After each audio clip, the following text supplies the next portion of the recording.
감사합니다.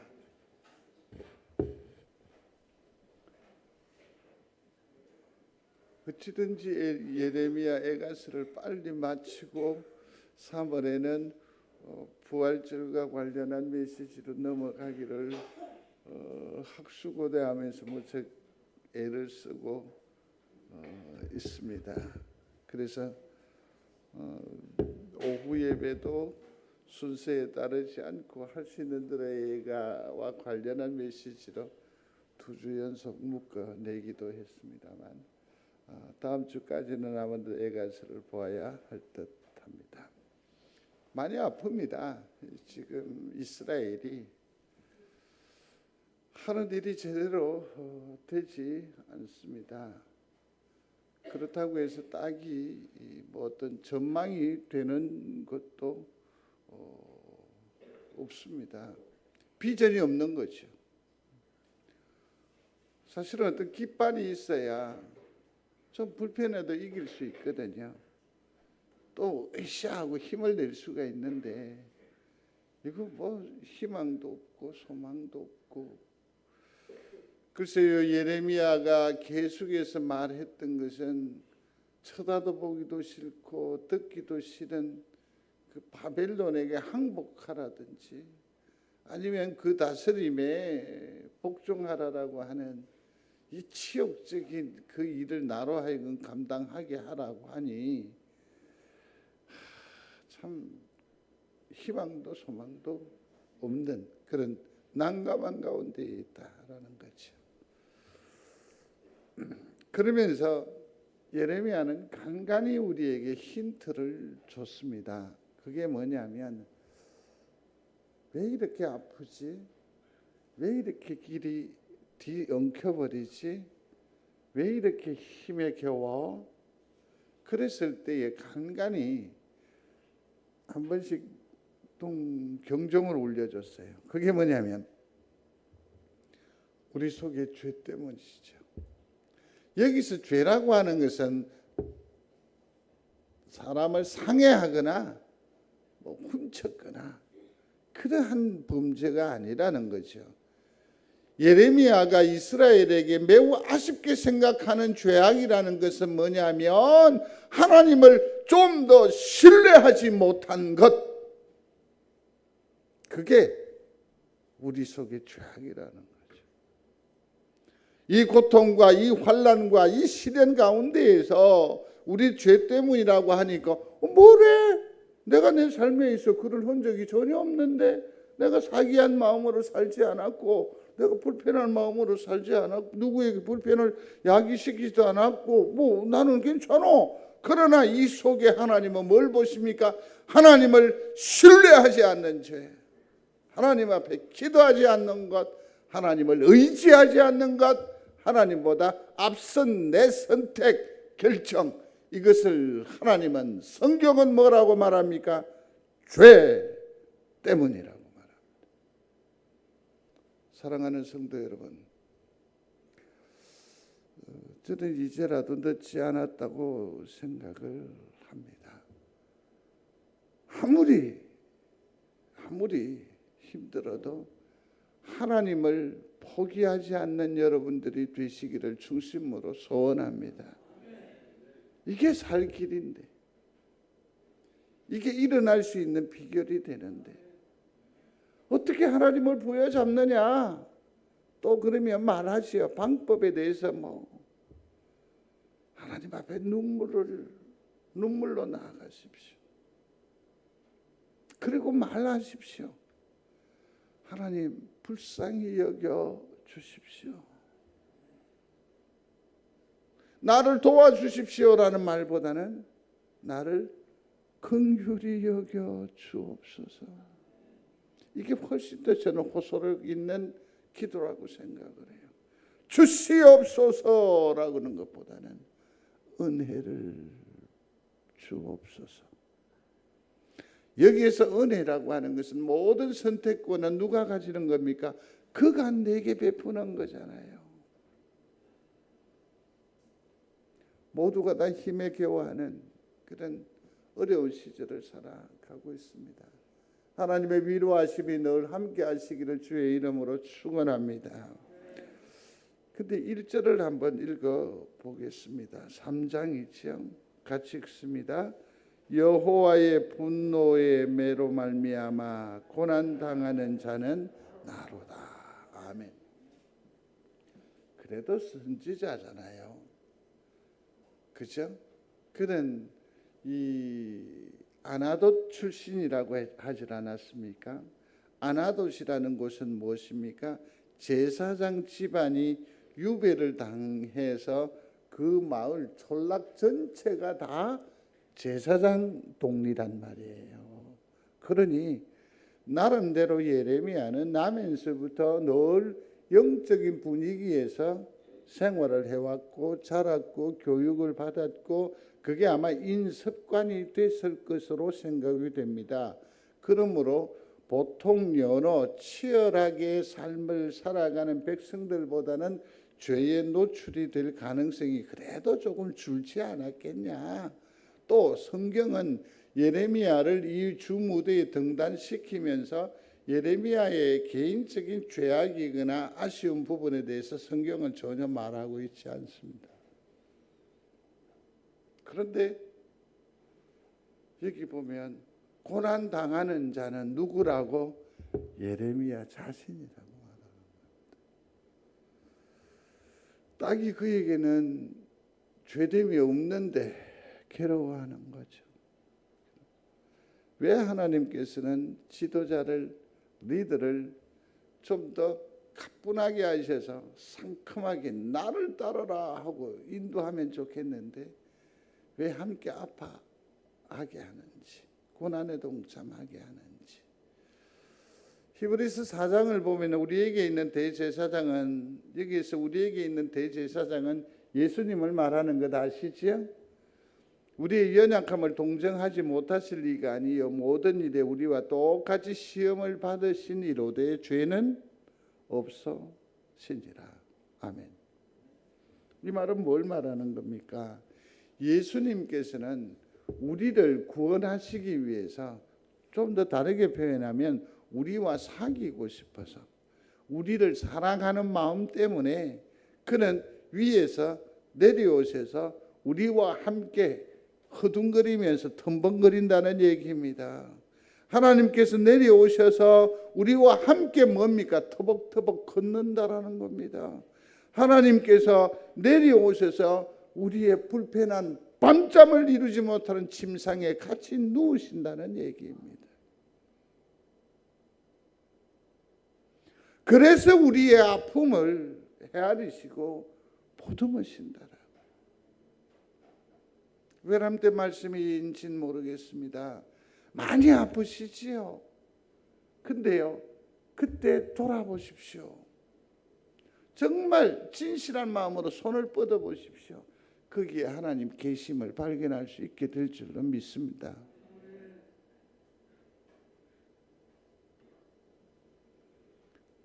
같이 아파한다는 것은 그 사람에게 엄청나게 힘이 됩니다. 힘이 됩니다. 같이 아파한다는 것은 그 사람에게 엄청난 위로가 됩니다.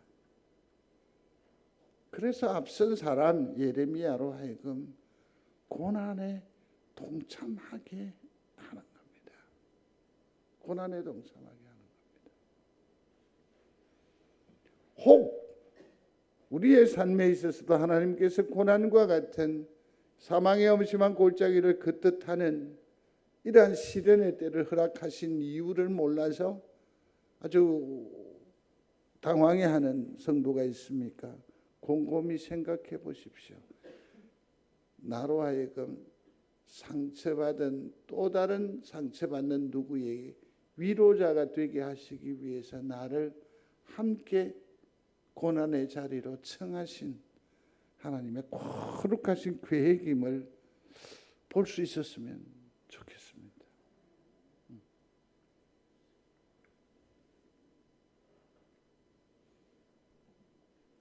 자, 그러면 우리에게 지금 필요한 것이 뭐냐면 이런 난제 가운데 빠져 있는 우리가 뭔가 좀 새롭게 일어나야 하지 않겠습니까? 소생해야죠. 소생해야죠. 어떤 위기에 봉착하게 되면 사람들이 대부분 선택하는 것이 놀랍게도 세상에 믿을 놈은 아무도 없어. 그러면서 누구를 믿어요? 나를 믿어요. 철저하게 자기 자신만 믿습니다. 이 아픔이, 이 환난이 10년 깊은 곳으로 가기 이전에는 대부분 자기 자신을 선택합니다. 나 스스로 생각해도 믿을만 하다고요. 아직까지 호주머니 사정이 그런 대로 괜찮고요. 내가 누구에게 말하면 지가 내 말은 거절 못하기라, 내 부탁은 어떻게 할 것이라 라고 생각을 할 것입니다. 아직은 버틸 수 있다라고 생각을 합니다. 그러나 놀랍게도 이 고난이 길어지고 깊어지면 깊어질수록 내 속에 있는 가능성은 전부 다 사그라져요. 그렇게 해서 그때부터 허물어지기 시작하는 거죠. 그 사람에게 실망하고 종국에는 나 자신에게 실망을 하게 되죠. 그래서 다 나는 나를 믿는다라고 큰 소리치며 출발하지만 그 골짜기 끝은 참으로 힘들죠. 그래서 맨 마지막에 가면 의지하는 대상이 달라요. 나가 아니라, 내가 아니라 누구로 바뀌어요? 하나님으로 바뀌어요.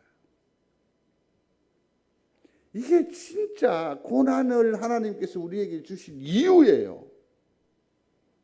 아직도 하나님이 아니고 수단이고 방법이고 그 사람이에요. 좀 더 익어야 돼요.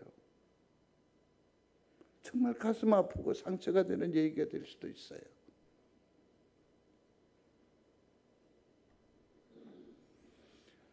(19절과 23절에) 보면 내 고초와 재난 곧 쑥과 담즙을 기억하소서. 내 마음이 그것을 기억하고 내가 낙심되오나 이것을 내가 내 마음에 두었더니 그것이 오히려 나의 소망이 되었사오면. 저기 보세요. 여호와의 인자와 긍휼이 무궁하심으로 맨 밑에 주의 성실하심이 크도소이다. 성도 여러분, 결국 우리가 하나님을 붙든다고 한다면 어떤 하나님의 속성을 부여잡고 우리가 소생 다시 일어나는 믿음을 소유할 수 있느냐라는 거죠. 구름 가운데에 엄청난 광채 가운데에 임하시는 하나님의 어떤 그런 능력, 그것보다 오늘 본문에서는 예레미야는 울면서 하나님의 여기에 손을 내밀고 부여잡고 있다는 거죠. 그게 뭐라고요? 인자예요. 소리합니다. 인자. 다른 말로 하면 자비라고 해요. 신약에서는 인애라고 해석을 했어요. 인애라고 해석했어요. 그러니까 이걸 헤세드라고 해요. 한번 소리해 보십시오. 헤세드. 인애라고도 하고 자비라고도 해요. 신약에서는 뭘 아가페로 해석을 해요. 소리합니다. 아가페. 이게 뭐라고요? 인자예요. 인자예요. 여기서 아가페는 뭡니까? 하나님의 절대적인 사랑. 내가 어떻게 애를 써서 수습을 원활하게 잘해서 내 삶을 정비하고 바르게 해서 하나님 이제 모양을 갖췄으니 자격을 구비했으니 하나님 이제는 내게 주십시오라는 것이 아닙니다. 신앙이라는 것은 무엇입니까? 나는 아무것도 할 수 없습니다. 나로서는 이미 한계에 와 있습니다. 그러니 하나님께서 나를 사랑해 주시고 도와주시는 것밖에 없습니다. 거기에 의지하는 거예요. 인자.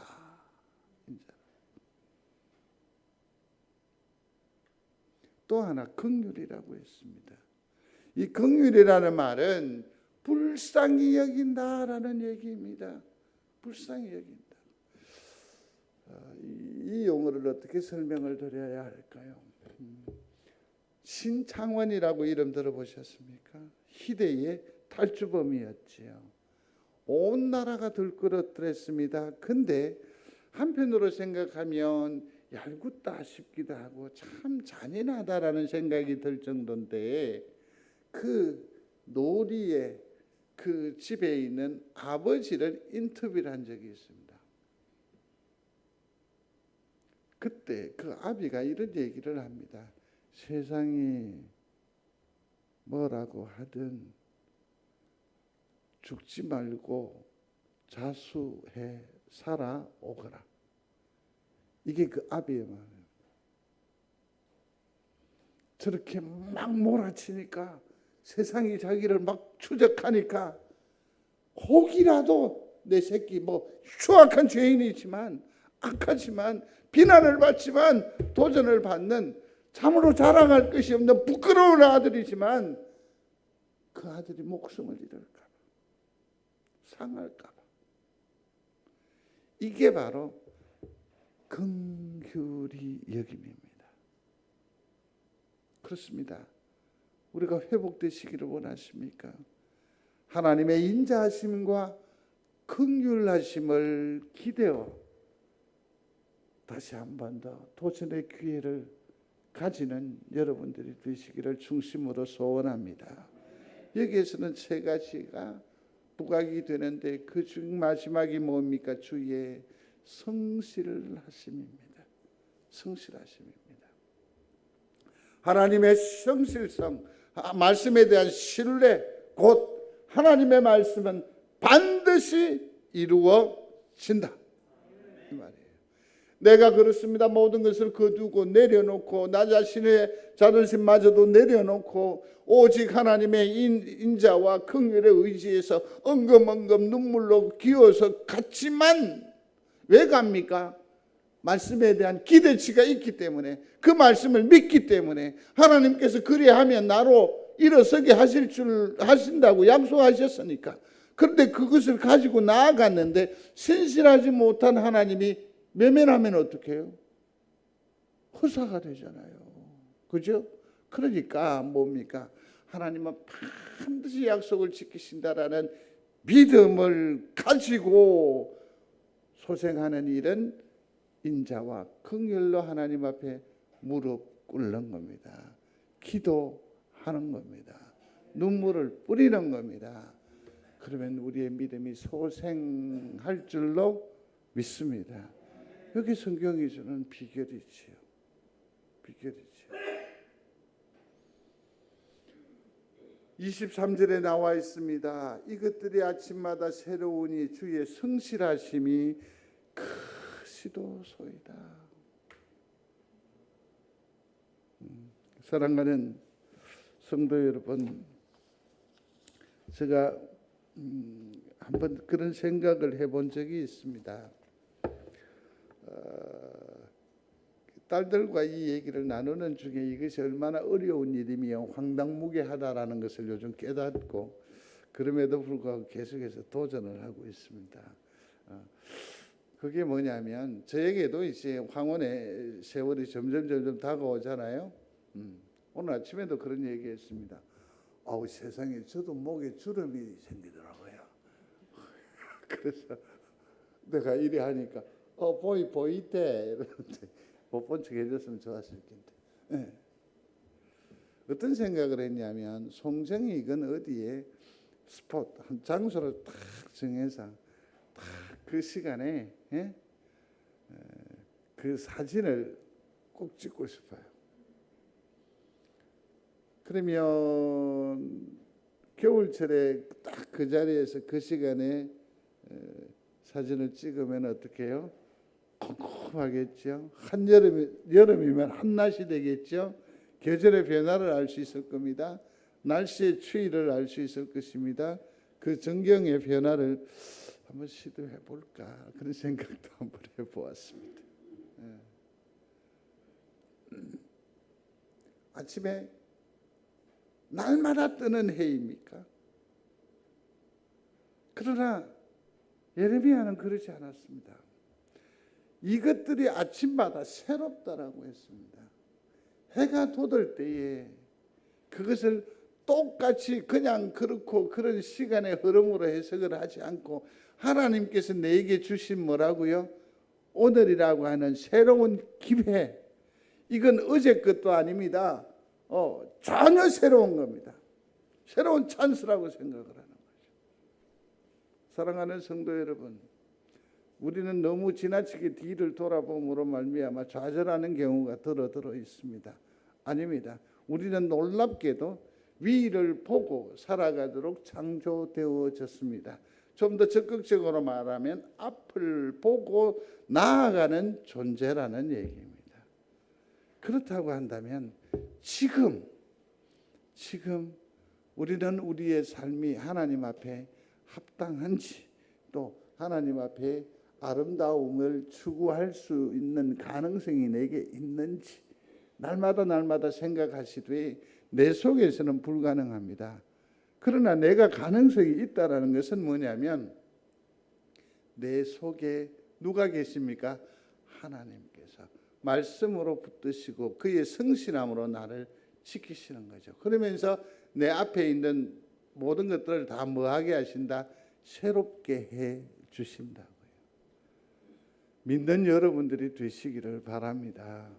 그래서 하나님 앞에 좀 더 새로운 과감한 도전의 인생을 살아내는 우리 모두가 되기를 바랍니다. 어떻게 해야 되느냐? 이거밖에 없습니다. 40절과 66절 사이를 보시면 눈물이 뭐처럼? 시내처럼 흐르게 하는, 눈물이 시내처럼 흐르게 하는 겁니다. 하나님 나를 불쌍히 여겨주옵소서. 하나님 나를 도와주십시오. 그렇게 하나님을 전적으로 신뢰하지 못한 것들, 하나님을 온전히 믿음하지 못했던 것들, 이러한 것들도 하나님 앞에 철두철미하게 회개하십시오. 41절에 같이 읽겠습니다. 우리의 마음과 손을 아울러 하늘에 계신 하나님께 들자. 아멘. 저기 보면 마음과 손을 아울러 그랬습니다. 이 말은 뭘 의미하는 걸까요? 말로만이 아니라 뭘 해야 돼? 삶이 바뀌어야 돼요. 행위가 바뀌어져야 돼요. 그게 진짜 참 회개라는 거죠. 말로만 아니라는 얘기입니다. 행위가 동시 수반되는 그런 회개여야 진짜라고요. 보십시오. 요한 1서 3장에도 자녀들아 우리가 말과 뭐로 혀로만 사랑하지 말고 행함과 진실함으로 하자 그랬습니다. 각오, 다짐, 프랭카드가 아닙니다. 삶이 변화돼야 됩니다. 삶이 변화돼야 됩니다. 참 회개의 영이 되므로 이 일에 승리하는 우리 모두가 되시기를 중심으로 소원합니다. 그렇습니다. 한 걸음 더 나아가 봅니다. 시냇물처럼 흘러라고 했는데 여기 본문에서는 울라라고 표현을 하고 있습니다. 한번 소리하십시오. 울라. 47절과 51절에 보면 너무 많은데 내 눈에는 뭐라고요? 눈물이 시내처럼 흐르도다. 그 밑줄에 내 눈에 흐르는 눈물이 뭐하다? 그치지 아니하였다고 했고 마침내 뭐라고 합니까? 저 위에 죄송합니다. 쉬지 아니하며라고 했습니다. 쉬지 않는다고. 뭐가? 내 눈에 눈물이 시내처럼 흐르는데 내 눈에 흐르는 눈물이 그치지 아니하고 뭐한다? 쉬지 아니한다고. 계속해서 아픔이 있다라는 거죠. 사랑하는 성도 여러분, 똑같은 얘기를 열왕기하 20장 5절에 보면 이렇게 기록하고 있습니다. 다 생략하고 다윗의 하나님 여호와의 말씀이 내가 내 기도를 들었고 내 눈물을 뭐 했다? 보았노라 그랬어요. 성도 여러분, 하나님은 우리의 기도를 들으시고 우리의 눈물을 보시는 줄로 믿으시기를 바랍니다. 그러면 기도할 때에 언제까지 해야 하느냐? 여기 보면 돌아보실 때까지 뭐 한다? 기도하는 거예요. 이러한 목사님이 아프리카의 운물을 파주는 그 선교 일을 감당을 하시면서 사전에 그 시장 조사를 위해서 쭉 나갔다가 여러 추장들을 만났다라는 겁니다. 그러면서 얘기 중에 충격을 받았던 것 중에 하나는 뭐냐면, 비가 오지 않았을 때에는 장기 가뭄이 지속될 때에는 추장님 어떻게 해결을 하셔서 부족들을 먹여 살리십니까? 라고 물었더니 그가 얘기하기를 우리는 기우제를 드린다. 그러니 목사님이 봤을 때 얼마나 원시적이고, 그죠? 기우제라니. 그래서 기우제를 통해서 백성들을 구휼하시노만요, 살리시노만요. 근데 이 추장이 아주 자신만만한 얼굴로 눈이 또록또록해지면서 뭐라고 하는 거니? 우리가 기우제를 드리면 반드시 비가 옵니다. 반드시 비가 온다. 목사 속에 어떤 생각이 들었겠습니까? 기우제를 드리면 비가 온다. 비가 온다. 그날 밤에 그 목사님이 그냥 크게 깨달았대요. 그 기우제는 반드시 비를 오게 합니다. 왠지 아십니까? 비가 올 때까지 기우제를 드리니까. 하물며 우리가 생각하는 저급한 미개한 그런 족속이라 세상이라 할지라도 뭔가를 하늘에 소원하고 의탁할 때에 응답할 때까지 최선을 다하는데, 우리는 하나님께서 내 영을 소생시키시고 우리를 통하여서 세상을 변화시키고자 하는 원대한 꿈이 내게서 이루어지게 하는 그 일을 위해서 우리는 과연 얼마만큼 기도하느냐 다짐하시기를 바랍니다. 내 삶이 하나님의 것으로 온전한 것으로 변화되기를 원하십니까? 돌아보실 때까지 눈물로 기도함으로 하나님의 기쁨이 되시기를 바랍니다. 그런 은혜가 있게 되기를 중심으로 소원하는 겁니다. 이제 말씀을 정리하려고 합니다. 누가복음 11장에 보면 한 과부가 아이를 위해서 한 친구가 음식을 구합니다. 그때 주님이 이런 얘기를 하십니다. 내가 너희에게 말하느니 비록 벗됨으로 인하여서는 일어나서 주지 아니할지라도 그 간청함을 인하여 일어나 그 요구대로 주리라. 아멘. 이 말씀을 언뜻 조금 우리가 조금 새겨 보면 뭡니까? 받아들여지지 않을 법한 일도 간절하게 청하면 매달리면 들어 주신다. 아멘. 그런 메시지를 예수님은 우리에게 주신 것이라고 볼 수 있습니다. 그냥 한두 마디, 한두 번 해보는 것이 아니라 기도가 응답될 때까지, 문이 열려질 때까지, 찾을 때까지, 구할 때까지, 절박하게 기도할 때에 반드시 하나님은 응답하심을 믿는 여러분들이 되시기를 바랍니다. 이게 정말 우리에게 지금 필요한 힘입니다. 필요한 힘입니다. 신학교의 강의를 위해서 이사야서를 정리하고 있습니다. 또 일전에 한번 소개한 말도 있습니다. 거기에서 읽은 내용 가운데에 보면 이사야서 37장에 보면 해산할 힘이 없도다 그랬습니다. 완전히 다 절망합니다. 그때 왕이 히스기야입니다. 사자가 와서 얘기합니다. 호호, 우리가 이스라엘을 그냥 침공하러 온 줄로 아시오? 하나님께서 우리에게 명령을 주셔서 당신들을 쓸어 담으라고 해서 오셨소. 이쪽에 신하들이 뭐라고 말합니까? 좀 말 좀 낮추십시오. 우리 백성들이 당신의 말을 다 알아듣습니다. 그러니 우리한테만 얘기하시고 그 말 하지 말라고 하나님께서 그렇게 시키셨다고. 완전 비굴함 그 자체였습니다. 성도 여러분, 해산할 힘이 없습니다. 우리 모두에게. 그러나 히스기야와 이사야는 거기에서 가능성을 봤습니다. 뭘 봤어요? 해산할 힘이 없도다. 절망하고 좌절하고 무너지고 포기하는 것이 아니라 여기에서 이사야와 예레미야는 하나님은 뭘 봤어요? 그 속에 아이를 본 거예요. 낳을 뭐가 있다? 아이가 있다. 왕이 제 옷을 입습니다.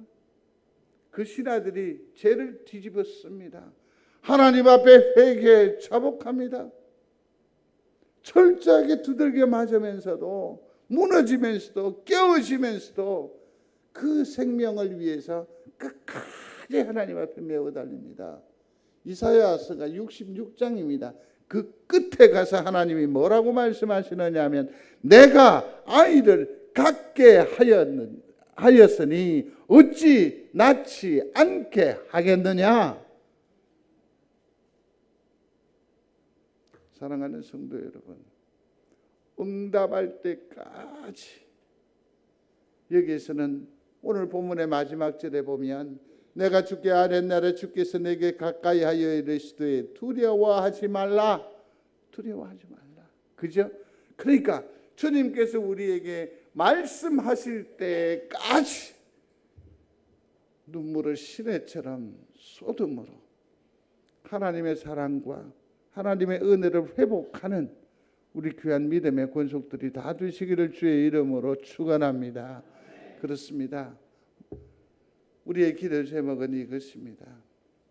세 가지로 나눕니다. 지금 하나님 뵙기를 원합니다. 하나님 나의 눈물을 기억하여 주옵소서. 강청하는 자세로 끝까지 기도하게 하여 주옵소서. 우리 함께 1분 동안 기도하겠습니다. 하나님, 우리의 연약한 가운데에 낭망의 세월 가운데에 하나님을 만나게 하여 주옵소서. 하나님을 우리가 뵙기를 원합니다. 하나님 뵙기를 원합니다. 아울러 우리의 삶의 처지가 공고함으로 너무 절실함으로 눈물로 주님 앞에 나아가오니 시냇물처럼 쏟으며 나아가오니 주여 저들의 눈물과 우리의 눈물을 기억하시고 주의 병에 담아 주시옵소서.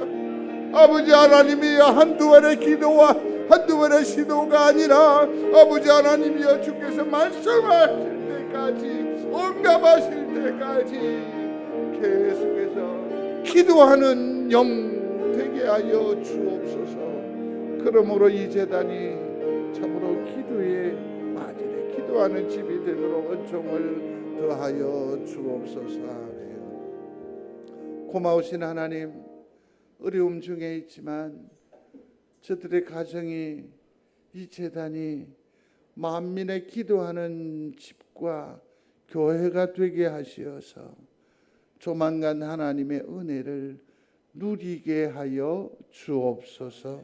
예수님 이름으로 기도드리옵나이다. 아멘. 교회